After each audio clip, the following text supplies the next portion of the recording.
Here now with Alex Van Beek. He is the vice president of Van Beek Natural Sciences. Alex, we always love it when we get a chance to catch up with you and what is happening in your industry. Let's start today with why the quality of swine feed is so darn critical, and what are the long-term impacts of high-quality feed on pig performance and, of course, productivity? Well, it's good to be here today, Vic, and I appreciate the question. Uh, Feed quality is highly important because any producer is depending upon energy to cause their pigs to perform for whatever life stage issues are going on, or life growth stages, or even the sows in providing everything for those piglets. So, fresh feed, good quality feed means high energy availability. And then we have to look at the freshness so we can make sure we have good utilization of the feed so the animal can get the energy out of it to perform to the max expectation. That's critical knowledge, that's for sure. With knowing that, what role do targeted feed additives play in swine nutrition? But also at the same point in time, how can they address, I guess, specific challenges faced by pork producers everywhere? Sure. Well, anytime you have and especially looking at hog feed today, it is very hydroscopic. Okay, so it's looking to take on moisture. So, what do you think happens when it comes from the bin, through the pipes, through the tubes, into the environment of the hog house, which is going to carry a much higher humidity Hmm. level? You have condensation. You have the availability for moisture to get into the feed. When that takes place, that's exactly what mold spores are looking for.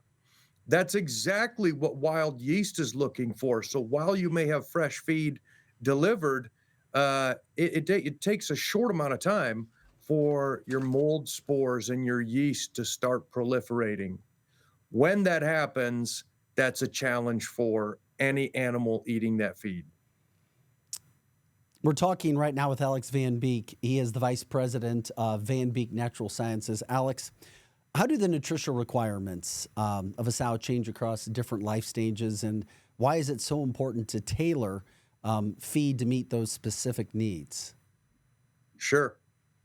Well, there's a certain requirement that goes into maintaining her body. There's a certain Hmm. requirement that goes into maintaining digestion. 20 to 30% has to go to digestion. That's Yeah. the first requirement. It's a fixed cost. Hmm. Then it's 20 to 30% that goes into maintenance of the body. And that is also getting a good amount of sleep. And then there's 20 to 30% that goes into the immune system. So anytime you're dealing with predictable stress situations, you want to protect the immune system. Actually, you can do that by elevating the quality of feed with some of these targeted feed additives that Hmm. are specifically utilized to elevate the quality of that feed. Because if I can efficiently operate under that lower fixed cost, it allows for a higher production availability into what she as a sow is producing for that little piglet.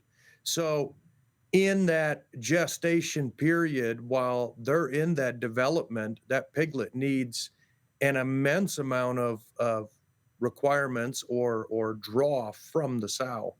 Then when you go into lactation, you can also utilize certain targeted compounds to elevate IgG and IgA levels. Those are incredibly useful and Hmm. necessary antibodies for that little piglet when it starts its life. Well, it certainly makes sense when you explain it like that, Alex. I'm curious. Weaning, of course, is a critical phase for nursery pigs, but how does feed influence their microbiome development? And also, what strategies can be employed to support a healthy transition there? Yeah. It's very similar story, energy, and I go through the fixed costs again. Imagine that little piglet. For every uh, gram, every ounce that piglet can grow early on in life pays dividends in the end. Now, that's just on growth. What happens inside the microbiome, inside the GI tract, which is a standalone part of the body, it's a standalone vital uh, engine, let's say, for the body.